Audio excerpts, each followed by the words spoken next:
بسم اللہ الرحمن الرحیم بسم اللہ الرحمن الرحیم تکبیرۃ الاحرام التکبیر اللہ اکبر رکن تبطل الصلاۃ بترکہ عمدا او سہوا۔ بحث شروع کی تھی ہم نے اجزائے صلاۃ کی کہ اجزائے صلاۃ کیا کیا ہیں، کون کون سا کام کرنا ہوگا، کس کس فعل کو انجام دینا ہوگا تاکہ اس کے بعد وہ ان کا مجموعہ صلاۃ کہلائے، نماز کہلائے۔ ابتدا سب سے پہلی جز جس کا ذکر فرمایا وہ تھی النیہ، اس کی بحث مکمل ہو گئی۔ دوسری جز تکبیرۃ الاحرام یعنی اللہ اکبر۔ فرماتے ہیں یہ رکن صلاۃ ہے، چاہے کوئی عمدن تکبیرۃ الاحرام نہ کہے تو بھی نماز باطل، کسی کو بھول جائے اور تکبیرۃ الاحرام نہ کہے تو بھی اس کی نماز باطل۔ ٹھیک ہے جی، یعنی اگر بھول کر رہ جائے یا جان بوجھ کر نہ پڑھنے کی صورت میں تو کنفرم باطل۔ البتہ اگر زیادہ کرتا ہے، ایک اضافی کہتا ہے، اگر وہ اضافی بے قصد تکبیرۃ الاحرام کہتا ہے سہواً پھر باطل نہیں ہوگی، لیکن اگر عمدن کہتا ہے تو بھی باطل ہو جائے گی۔ اب یہاں پر دو تین باتیں ہیں، ان پر ہمیں دلیل چاہیے پوری توجہ کے ساتھ۔ سب سے پہلی دلیل چاہیے کہ تکبیرۃ الاحرام کے نماز کا جز ہونے پر کیا دلیل ہے۔ نمبر دو کہ تکبیرۃ الاحرام سے مراد اللہ اکبر ہے، اس پر کیا دلیل ہے۔ نمبر تین، اگر تکبیرۃ الاحرام سہواً رہ جائے چاہے عمدن رہ جائے پھر بھی نماز باطل ہے، اس پر کیا دلیل۔ اور اگر تکبیرۃ الاحرام کا عمدن اضافہ ہو جائے، عمدن کوئی بندہ 2 دفعہ بے قصد تکبیرۃ الاحرام کہے تو بھی نماز باطل، اس پر کیا دلیل ہے۔ اور اگر سہواً ایک تکبیر اضافی ہو جائے تو نماز باطل نہیں ہے، اس پر کیا دلیل۔ تو یہ ساری بحث تکبیرۃ الاحرام سے متعلق ہے، بالکل آسان ہے، تھوڑی سی توجہ چاہیے۔ اجزائے صلاۃ میں دوسری جز تکبیرۃ الاحرام، وہ ہے تکبیرۃ الاحرام۔ التکبیر یعنی اللہ اکبر رکن، یہ رکن نماز ہے، تبطل الصلاۃ بترکہ، اگر تکبیرۃ الاحرام نہ کہی جائے گی تو نماز باطل ہو جائے گی، عمدن او سہواً، چاہے کوئی جان بوجھ کر نہ کہے تو بھی نماز باطل، بھول کر تکبیرۃ الاحرام نہیں کہی تو بھی نماز باطل۔ کما تبطل بزیادتہ العمدیہ، اسی طرح اگر کوئی بندہ جان بوجھ کر 2 تکبیرۃ الاحرام کہہ دے، ایک کہی اور ایک کے بعد پھر دوبارہ بھی اللہ اکبر کہتا ہے بے قصد تکبیرۃ الاحرام، یہ نماز بھی باطل۔ دون السہویہ، ہاں اگر وہ زیادتی ہو جائے ایک تکبیرۃ احرام کی لیکن بھول کر ہو جائے تو پھر وہ نماز باطل نہیں ہے۔ اب ان میں سے ہر بات پر ہمیں دلیل چاہیے۔ کہ تکبیرۃ احرام واجب ہے، کیا دلیل ہے؟ تکبیرۃ احرام سے مراد اللہ اکبر ہے، اس پر کیا دلیل ہے؟ عمدن یا سہون رہ گئی تو نماز باطل ہے، اس پر کیا دلیل ہے؟ عمدن زیادہ ہو گئی تو نماز باطل ہے، اس پر کیا دلیل ہے؟ فرماتے ہیں اما وجوب التکبیر للصلاۃ، نماز کے لیے تکبیرۃ الاحرام کا واجب ہونا، نمبر 1 فتقتضی ہے الضرورت الدینیہ، یہ ضروریات دین میں سے ہے، بدیہیات میں سے ہے۔ ہر وہ شخص جو لا الہ الا اللہ محمد الرسول اللہ پڑھتا ہے وہ نماز کے لیے تکبیرۃ الاحرام کے وجوب کا قائل ہے، یہ بدیہیات میں سے ہے، یعنی ایسا اور واضحات ہے کہ اس کے لیے مزید کسی دلیل کی ضرورت نہیں ہے۔ خوب، لیکن تدل علیہ ایضاً، اس کے علاوہ طوائف من النصوص، مختلف قسم کی روایات بھی ہمارے پاس موجود ہیں جو روایات اس کے وجوب پر داد کرتی ہیں۔ مثلا منہا ما ورد فی ناس تکبیر، مثلا ایک روایت ہم نقل کرتے ہیں، کون سی؟ کہ اگر کوئی شخص تکبیرۃ الاحرام بھول جائے تو اس کا حکم کیا ہے؟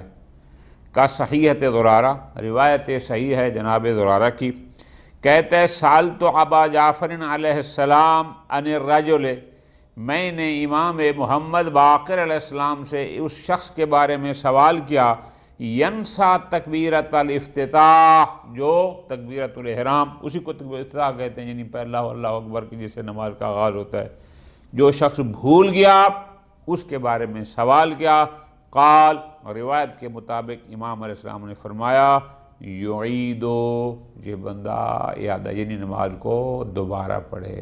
تو اس کا مطلب واضح ہو گیا کہ بغیر تکبیرۃ الاحرام کے نماز نہیں ہوتی، یہ واجب ہے۔ ٹھیک ہو گیا؟ خوب، دوسری کہ اس تکبیرۃ الاحرام سے مراد اللہ اکبر ہے، پوری توجہ، عربی میں پڑھنا ہے، اس کا ترجمہ بھی کافی نہیں ہے، یا اس کو حیت بدل دیں، الاکبر اللہ مثلا، تقدم تاخر، یہ بھی درست نہیں ہے۔ دلیل اما کون صیغت اللہ اکبر، جو دوسری بات کہ اس تکبیرۃ الاحرام کا صیغہ کیا ہے، وہ ہے اللہ اکبر، ولا یجزی ترجمتھا، نہ اس کا ترجمہ مجزی ہے، او مرادفہ، نہ اس کا کوئی ہم معنی اور لفظ مجزی ہے، او تغییر حیاتیہ، اور نہ ہی اللہ اکبر کو تبدیل کر کے کسی اور انداز میں انہی کو کہا جائے، نہ، یہ صحیح نہیں۔ بات سمجھ آ گئی؟ خوب، بالرغم من ان الروایات لم تدل علی صیغۃ خاصہ للتکبیر، اس کے باوجود کہ تکبیر کے لیے روایات میں کسی خاص صیغے کا ذکر، یعنی روایات نے نہیں کہتے کہ تکبیر سے مراد اللہ اکبر ہے، ایسا نہیں ہے، لیکن پھر بھی ہم کیا کہتے ہیں کہ اس سے مراد فقط اللہ اکبر، نہ اس کا ترجمہ مجزی ہے، نہ اس کا ہم معنی لفظ مجزی ہے، نہ اس کی حیات میں کوئی تبدیلی مجزی ہے۔ پھر وہ کیوں ہے؟ ذرا غور فرماتے ہیں، فَلِارْتِكَازِ ذَلِكَ فِي اذہان المتشرعہ، جتنے لوگ بھی شریعت محمدی کے قائل ہیں، جو لوگ بھی دین اسلام کو مانتے ہیں، سب کے ذہن میں تکبیرۃ الاحرام سے مراد اللہ اکبر ہے۔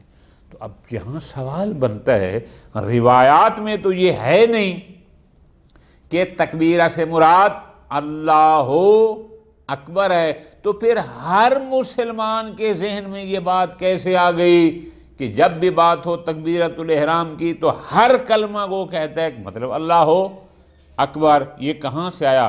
فرماتے ہیں لا منشا لہ، اس کی کوئی اور بنیاد، کوئی اور وجہ نہیں ہو سکتی سوائے اس کے کہ وصولہ یدن بیدن من الشارع المقدس، اس کا مطلب پیغمبر اکرم، پیغمبر کے بعد پھر نائبین پیغمبر، دست بدست نسل در نسل تکبیرۃ الاحرام اللہ اکبر کی صورت میں منتقل چلی آئی ہے اور آج تک وہی چل رہی ہے، چونکہ کوئی اور شے اس کے مقابل میں کہیں ذکر نہیں ہوئی۔ بس یہ دلیل ہے کہ اس سے مراد تکبیرۃ احرام سے اللہ اکبر۔ اما بطلان الصلاۃ بترک العمد، ہم نے یہ کہا ہے کہ اگر کوئی بندہ جان بوجھ کر اس کو نہ کہے تو نماز باطل ہے۔ فرماتے ہیں لکون ذالک مقتضی جزئیتی، کہ جب ہم کہہ رہے ہیں کہ یہ جزء صلاۃ ہے تو جب تک کسی مرکب کی ساری اجزاء نہ ہوں مرکب وجود میں نہیں آتا، جب یہ جز ہے تو عمدن اس کو ترک کرنا جائز ہی نہیں ہے۔ وَأَمَّا بُطْلَانُهَا بِتَرْكِ السَّهْوِ، اسی طرح ہم نے کہا ہے کہ اگر کوئی بندہ تکبیرۃ الاحرام سہون بھی نہیں پڑھتا تو بھی اس کی نماز باطل ہے۔ ترک سہوی پر نماز کیوں باطل ہے، اس پر کیا دلیل؟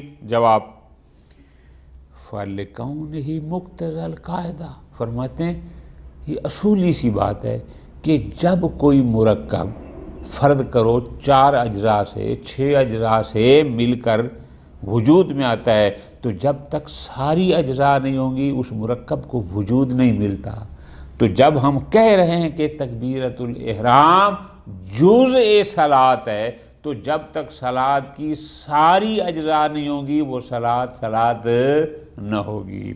اذ المرکب ینعدم بعدم جزئہ، چونکہ اگر کسی مرکب کی ایک جز بھی نہیں ہوگی تو وہ مرکب منعدم ہو جائے گا، یعنی وہ وجود میں نہیں آئے گا، چاہے وہ ایک جز سہون بھی کیوں نہ رہ جائے۔ مرکب کا مطلب بھی ہوتا ہے چند اجزاء سے مل کر ایک شے کا وجود میں آنا، تو جب تک وہ ساری نہیں ہوں گی وہ شے وجود میں نہیں آئے گی۔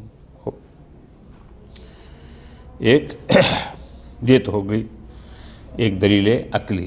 آگے فرماتے ہیں مضافاً الی دلالت الصحیحۃ المتقدمہ، یہ جو ہم نے پیچھے روایت پڑھی ہے ابھی، روایت صحیح ہے زرارہ کہ جس میں اس نے کہا کہ اگر کوئی بندہ تکبیرۃ الاحرام بھول جائے تو امام نے فرمایا اعادہ کرے، بس یہ دلیل ہے کہ سہون بھی رہ جائے تو بھی وہ نماز باطل ہے، تو بھی وہ نماز درست نہیں۔ ٹھیک ہو گیا؟ وغیرہ علی ذالک، اس کے علاوہ اور روایات بھی موجود ہیں۔ خوب، ایک سوال مقدر ہے، اگلی بات اس کا جواب ہے۔ سوال مقدر توجہ کرنا ہے، وہ یہ ہے کہ آپ نے کہا ہے کہ اگر تکبیرۃ الاحرام سہون رہ جائے تو بھی نماز باطل ہے، نماز کا اعادہ کرنا ہے۔ ہاں جی بالکل اسی طرح، لیکن ہم آپ کو دکھاتے ہیں روایت ہے جناب زرارہ کی، اس نے روایت کی ہے امام محمد باقر علیہ السلام سے۔ اس روایت کے مطابق امام محمد باقر السلام فرماتے ہیں لا تعاد الصلاۃ الا من خمسہ، کہ نماز کا اعادہ نہیں ہے مگر 5 چیزوں کے۔ کیا مطلب؟ یعنی 5 چیزیں صحیح نہ ہوئیں تو نماز کا اعادہ ہے۔ کون سی؟ الطہور یعنی طہارت، وضو یا غسل، الوقت، القبلہ، الرکوع، السجود۔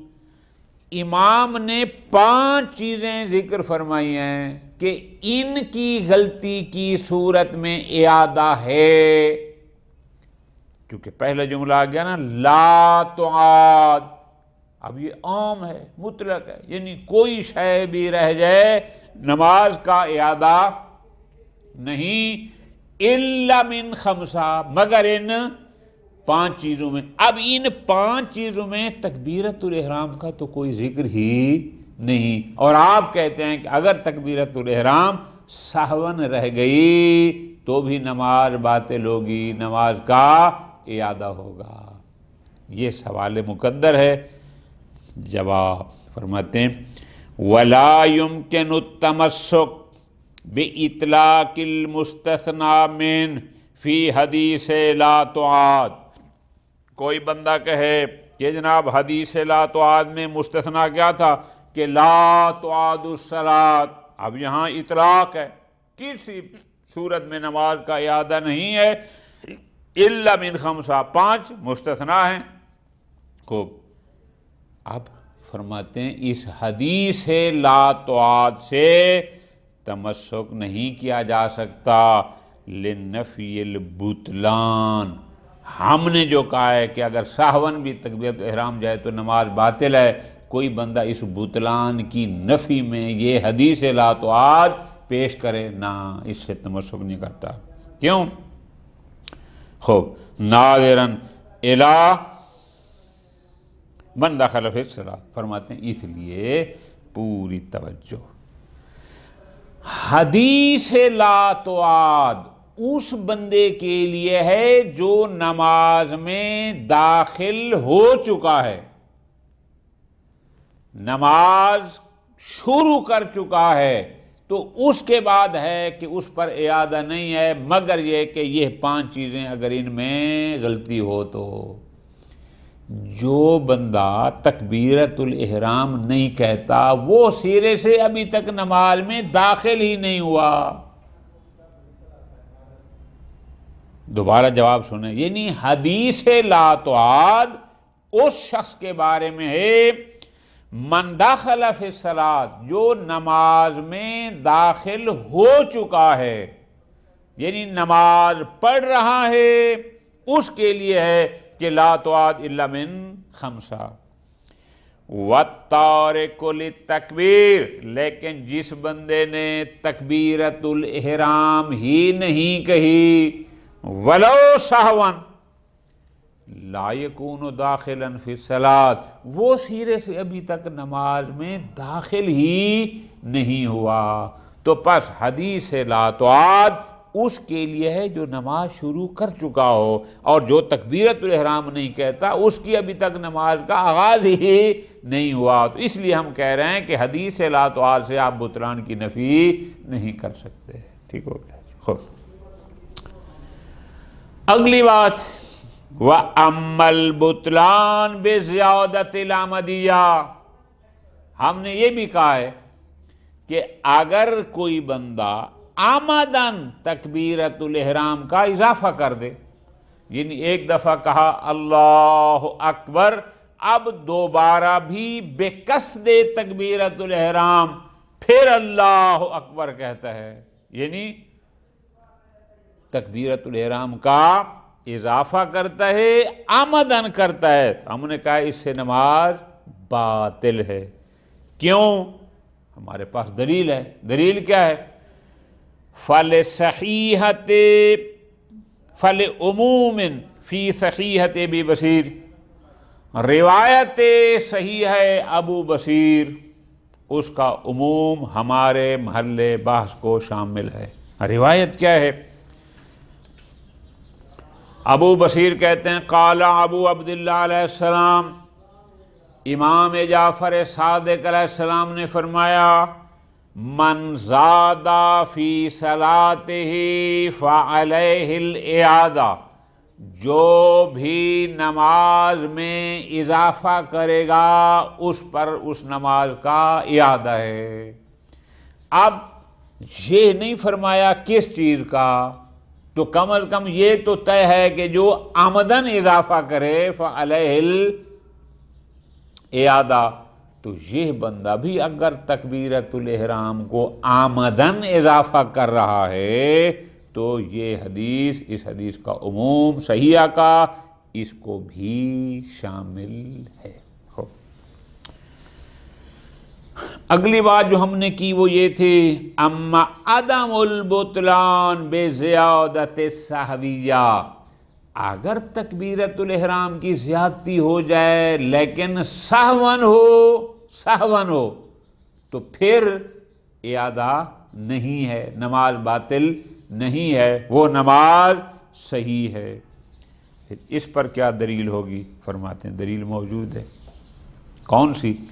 فَلِإِطْلَاقِ الْمُسْتَثْنَى مِنْ فِي حَدِيثِ لَا تُعَادُ، ابھی ہم نے پیچھے پڑھا کہ لا تعاد الصلاۃ الا من خمسہ، لا تعاد الصلاۃ مطلق ہے، یعنی جو بندہ نماز شروع کر چکا ہے اس پر اعادہ نہیں ہے سوائے ان 5 کے۔ تو اب یہ اطلاق بناء علی شمولہ لحالت زیادت، کہ وہ اس کو بھی شامل ہے۔ کیوں؟ اس لیے کہ امام نے 5 کی بات کی ہے کہ فقط ان 5 چیزوں کا اعادہ ہے، ان میں غلطی کی صورت میں، باقی کسی میں نہیں، تو یہ زیادتی بھی ہو جائے گی تو بھی لا تعاد اس کو شامل ہے۔ پھر کوئی کہے گا جناب ادھر لا تعاد ہے تو ادھر صحیح ہے، ابو بصیر موجود ہے جس میں امام نے فرمایا من زاد فی صلاتہ فعلیہ الاعادہ، امام صادق کی حدیث آ گئی کہ من زاد فی صلاتہ فعلیہ الاعادہ، اس کا کیا کریں گے؟ فرماتے ہیں حدیث لا تعاد حاکم ہے، صحیح ہے ابو بصیر پر۔ حکومت اور ورود اصول الفقہ میں آپ پڑھ چکے ہیں، دلیل حاکم کا کام ہوتا ہے دلیل محکوم کے موضوع میں توسعہ دینا یا تضجیع کرنا۔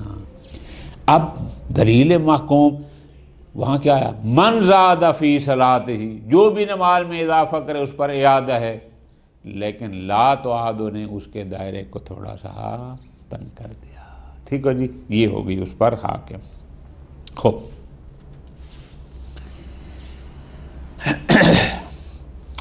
وَدَعْوَى اخْتِصَاصُهُ بِالنَّكِيسَةِ، کوئی کہے کہ نہیں جناب حدیث لا تعاد زیادتی کی صورت کو شامل ہی نہیں ہے، وہ فقط نکیسہ کمی کی صورت کو شامل ہے۔ کیوں؟ چونکہ طہارت میں زیادتی کا تصور نہیں ہے، قبلہ ہو یا وقت ہو وہاں نکی کم ہی ہے، یعنی کیا؟ قبلہ رخ ہو کر نماز نہ پڑھی ہو، وقت میں نہ پڑھی ہو، وضو غسل کے بغیر پڑھی ہو، تو وہ حدیث نکیسہ کے ساتھ کہ جہاں کمی رہ گئی ہو اس سے مربوط ہے کہ لا تعاد الا من خمسہ، کہ نماز میں اگر کوئی کمی رہ گئی ہو کوئی اعادہ نہیں ہے سوائے ان 5 کے، اگر یہ کم ہے تو پھر اعادہ ہے۔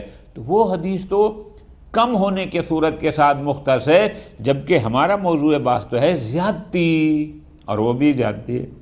ٹھیک ہو گیا؟ فرماتے ہیں وَدَعْوَى، اگر کوئی یہ کہے کہ اختصاصہ بالنقیسہ، کہ حدیث لا تعاد تو مختص ہے فقط کمی کی صورت میں۔ کیوں؟ چونکہ آگے جو 5 چیزیں بیان کی ہیں، لعدم تصور زیادت فی الطہور، طہارت، قبلہ اور وقت میں تو زیادتی نہیں ہو سکتی، ہاں رکوع سجود میں ہو سکتی ہے، ان میں تو فقط کمی ہو سکتی ہے، تو لہذا نہ کیسے مختص ہے؟ جواب مدفوعاتن، نہ یہ دعویٰ قابل قبول نہیں کہ حدیث لا تعاد فقط کم ہونے کی صورت کے ساتھ مختص ہے، نہ زیادتی کو بھی ہے۔ کیوں؟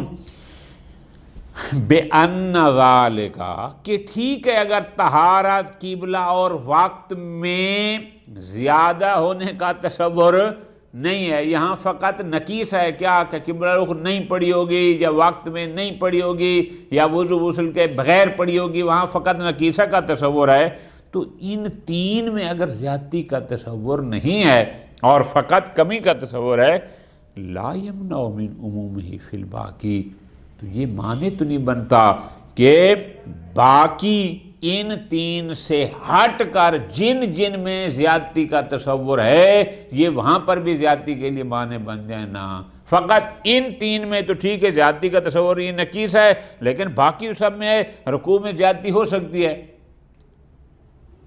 سجدے میں زیادتی ہو سکتی ہے، تشہد میں زیادتی ہو سکتی ہے، الی آخری، تو باقیوں میں تو زیادتی ہو سکتی ہے، لہٰذا ہم کہہ سکتے ہیں کہ حدیث لا تعاد تمام موارد کو شامل ہے۔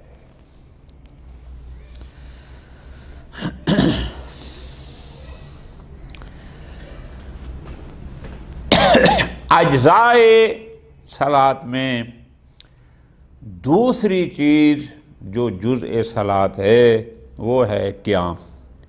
پوری توجہ فرمانی ہے، اس قیام میں بڑی بحث ہے کہ آیا قیام مطلقاً واجب ہے یا فقط قیام حالت تکبیرۃ الاحرام میں واجب ہے، یا قیام تکبیرۃ الاحرام کے علاوہ رکوع سے پہلے کا قیام جس کو قیام متصل بالرکوع کہتے ہیں، فقط یہ دو واجب ہیں یا سب واجب ہے۔ اس میں بحث ہے، انشاءاللہ بھی ان کا موقف سامنے آ جائے گا کیا واجب ہے۔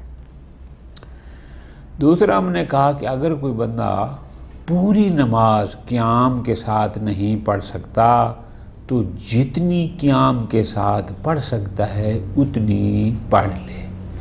اب ہمیں دلیلیں چاہیے ان پر کہ نماز میں قیام واجب ہے تو قیام کہاں کہاں واجب ہے، کتنا واجب ہے، اور اس پر بھی دلیل کہ اگر کوئی قیام پر قادر نہیں ہے تو وہ جتنا کر سکتا ہے اتنا کھڑا ہو کے پڑھ لے، اس پر بھی ہمیں دلیل چاہیے۔ ہاں نہیں کھڑا ہو سکتا تو پھر ادھر بیٹھ کے، بیگ نہیں تو لیٹ کے، آخر جو مراحل ہیں۔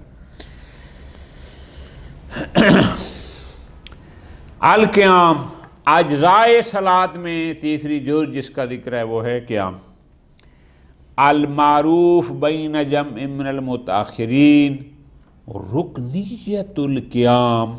متاخرین محقق ہلی صاحب شرائع الاسلام رحمۃ اللہ علیہ سے لے کر اس کے بعد کے علماء کو متاخرین کہا جاتا ہے، ان سے پہلے کو قدماء یا متقدمین کہا جاتا ہے۔ خوب سارے نہیں، یعنی اجماع نہیں ہے، متفق علیہ نہیں ہے، لیکن جمع من المتاخرین ایک جماعت یعنی اچھے خاصی ایک تعداد علماء بزرگان کی، وہ کیا کہتے ہیں کہ رکنیت القیام، کہ قیام رکن ہے۔ کب؟ حالت تکبیرۃ الاحرام، تکبیرۃ الاحرام کہتے وقت، وقبیل الرکوع، اور رکوع سے تھوڑا سا پہلے، اور قبل کی تصغیر ہے نا، یعنی تھوڑا سا پہلے۔ وفی غیر ذالک، ان دو حالتوں کے علاوہ یکون واجباً، واجب ہے لیکن غیر رکنین، رکن نہیں۔ ٹھیک ہو گیا؟ ایک بات نمبر 2، بلکہ دو باتیں ہو گئیں۔ نمبر 3، من لا یتمکن من القیام یصلی جالسا، جو کھڑے ہو کے نہیں پڑھ سکتا وہ بیٹھ کر پڑھے، یہ بھی ٹھیک۔ نمبر 4، ومن قادر القیام فی بعض الصلاۃ، اگر نماز کا کچھ حصہ کھڑے ہو کر پڑھ سکتا ہے تو جتنا پڑھ سکتا ہے بنغازا، بنغازا یعنی تبعیض سے ہے، یعنی جتنا کھڑا ہو کے پڑھ سکتا ہے اتنا کھڑا ہو کے پڑھے، جو بیٹھ کے پڑھ سکتا ہے پھر باقی بیٹھ کے پڑھے۔ ٹھیک۔ والمستند فی ذالک، دلیلیں چاہیے۔ پہلی بات آپ نے کی کہ تکبیرۃ الاحرام اور رکوع سے تھوڑی دیر پہلے چند لمحے اس کا کھڑا ہونا واجب ہے، اور واجب رکنی ہے۔ دلیل، اما رکنیت القیام، جہاں تک ہے کہ قیام رکن نماز ہے، ففی مقدارہا خلاف، قیام کی کتنی مقدار رکن ہے اس میں اختلاف ہے، یعنی نظریات مختلف ہیں، آیا ساری نماز کا قیام جو ہے وہ رکن ہے وغیرہ وغیرہ۔ فالمختار لدى جمع من المتاخرین، لیکن میرا متاخرین کا ایک گروہ سے مراد یہ ہے کہ ایک دو نہیں، ایک اچھی خاصی متاخرین بزرگان کا جو مختار ہے، جس کے وہ قائل ہیں، جس کو وہ قبول کرتے ہیں، وہ کیا ہے؟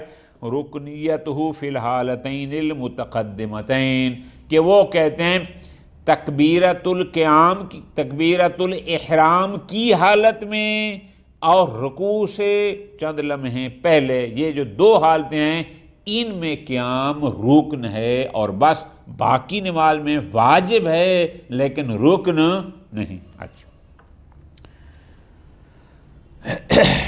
کیوں؟ لأن المناسبہ لحدیث سے لا تعاد، اگرچہ تھوڑی سی توجہ فرمانا، حدیث لا تعاد نے کیا کہا تھا؟ ابھی ہم نے پڑھی ہے کہ لا تعاد الصلاۃ الا من خمسہ الطہور والوقت والقبلہ والرکوع والسجود، اس میں قیام کا تو کوئی ذکر نہیں ہے۔ تو حدیث لا تعاد کو اگر سامنے رکھیں تو اس کے مطابق جو چیز مناسبت رکھتی ہے وہ تو کیا ہے؟ عدم الرکنیت مطلقہ، کہ نہ قیام اصلاً رکن نہیں ہے، نہ حالت تکبیرۃ الاحرام میں، نہ حالت قبیل الرکوع میں، کسی بھی صورت میں، چونکہ ورنہ آتا تو الا فی خمسہ میں الا فی ستہ آ جاتا، لیکن امام نے من خمسہ دن کہا ہے، ستہ دن نہیں کہا، تو اس سے تو یہ لگتا ہے کہ وہ کہیں نہیں ہے۔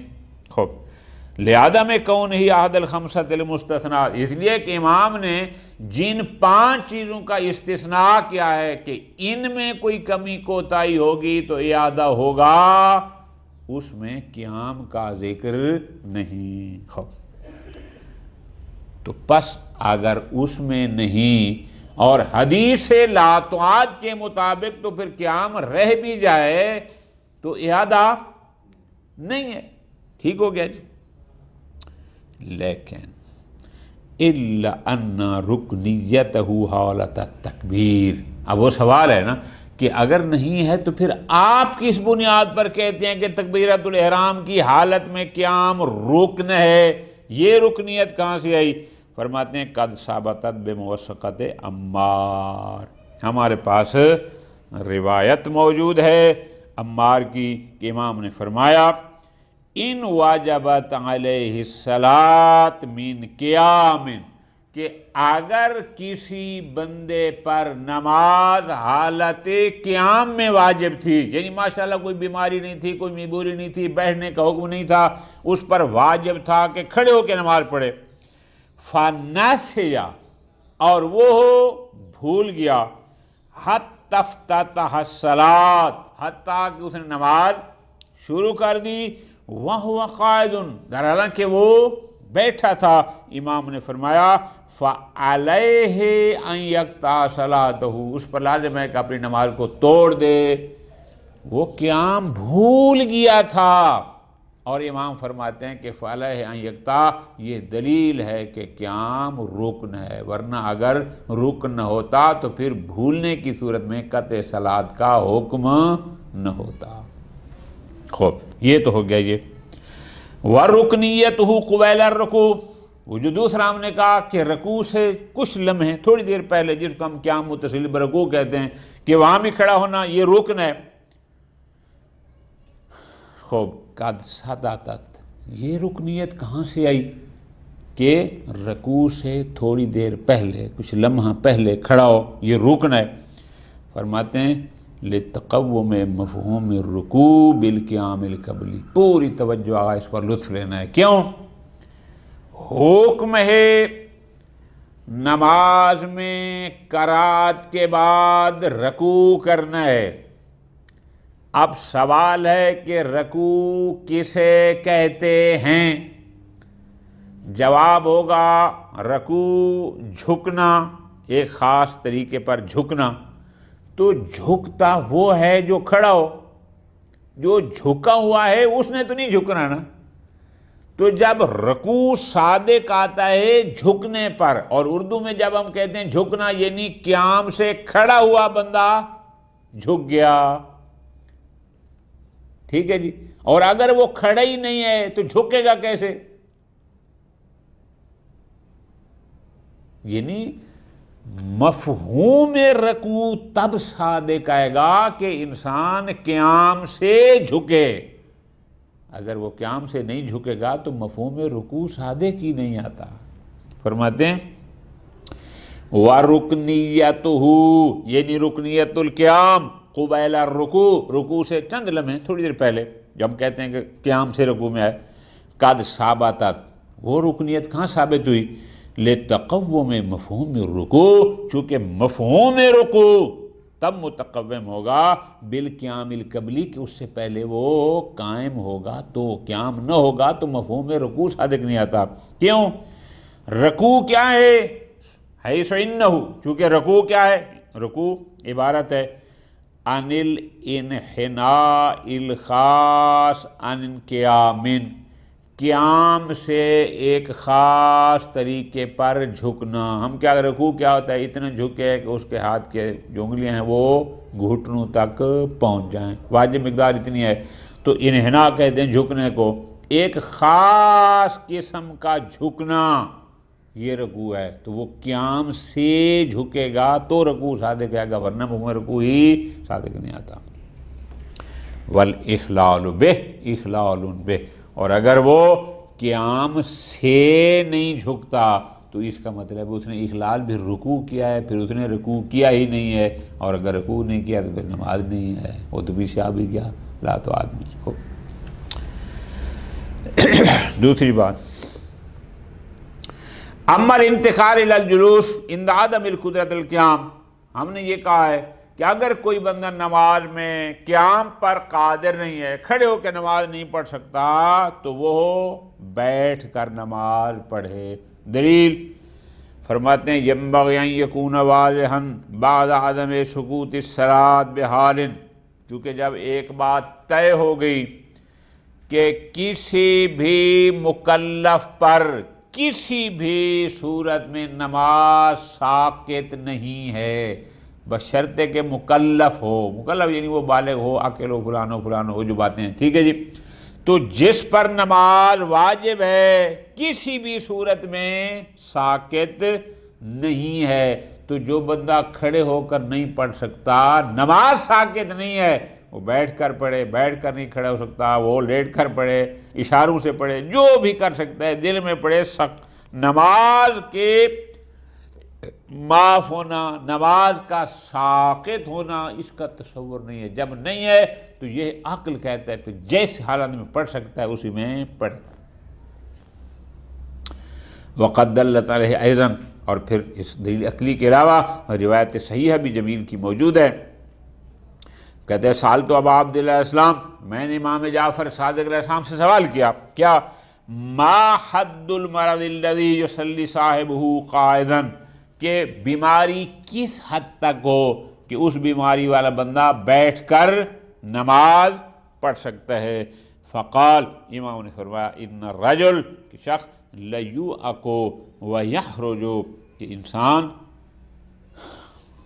وعکا یائے کو، وعکا فلان کا مطلب اس کو کوئی علم، کوئی دکھ ہو، کوئی درد ہو، فلاں بندے کو درد پہنچا، کوئی دکھ پہنچا، جیسے ہوتا ہے یعنی اس قسم کی تکلیف پہنچنا. تو بسا اوقات انسان کو کوئی تکلیف ہوتی ہے اور اس کے لیے حرج ہوتی ہے، اس کے لیے سخت ہوتا ہے.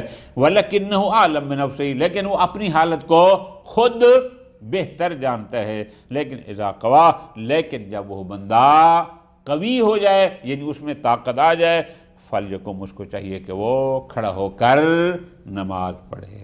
تو پس یہ دلیل آ گئی ہمارے پاس کہ جو بندہ قیام پر قادر نہیں ہے وہ بیٹھ کر پڑھ سکتا ہے. اما التمعید للقادر القیام فی الصلاۃ، آخری بات ہم نے کی تھی کہ اگر کوئی بندہ ساری نماز تو کھڑے ہو کر نہیں پڑھ سکتا لیکن کچھ پڑھ سکتا ہے، ہم نے کہا تھا بنغزا، یعنی جتنا قیام ممکن ہے اتنا قیام کرے، جو ممکن نہیں اس میں بیٹھ جائے. فرماتے یمکن صفات فی صحیح ذیل صحیحۃ المتقدمہ، یہی صحیح ہے. جمیل بتا رہی ہے کہ بعض اوقات بندے کے لیے تکلیف ہوتی ہے، باعث حرج ہوتا ہے، انسان خود اپنے بارے میں جانتا ہے. تو امام نے یہی فرمایا اذ قوا، کہ جب اس کو طاقت آ جائے گی، یقوا یا یقوا، یقوا یقوی، جب اس میں طاقت آ جائے گی وہ کھڑا ہو جائے گا. جب کھڑا ہو جائے گا تو یہ دلیل ہے کہ پھر جتنا قیام کر سکتا ہے اتنا کرے، جو نہیں کر سکتا وہ معاف ہے. وصلی اللہ علی محمد وآل محمد.